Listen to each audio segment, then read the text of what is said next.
নমস্কার, আমি লাভলি। আজকে মুসুর ডালের বড়া দিয়ে মিষ্টি কুমড়ার ডোকার রেসিপি করব। কড়াইতে তেল দিয়ে দিলাম, কড়াই গরম হয়ে এসছে। কালো জিরা ফোড়ন দিয়ে মিষ্টি কুমড়ার ডোকা আর আলুগুলো একটু ছেড়ে দিলাম, সাথে লবণ হলুদ দিয়ে ঢাকা দিয়ে দিলাম একটু নাড়াচাড়া করে। তারপরে পাশের উনানে বড়াগুলি আমি ভেজে নিচ্ছি। এই যে অনেকটা মজে আসছে, বড়াগুলো তুলে নিচ্ছি এখন। এই দেখো জলও উঠে গেছে, ব্যাস।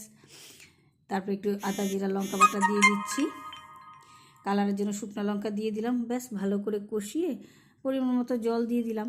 কেউ চিনি খেলে চিনি দিবে, আমি চিনি খাই না, চিনি দেইনি।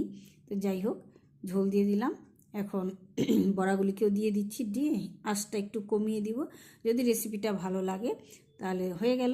তোমরা চ্যানেলটাকে সাবস্ক্রাইব করে দিও, আর এরকম রেসিপি যদি দেখতে চাও কমেন্ট করে জানিও। ফেসবুকটাকে ফলো করে দিও, ইউটিউব চ্যানেলটাকে সাবস্ক্রাইব করে দিও।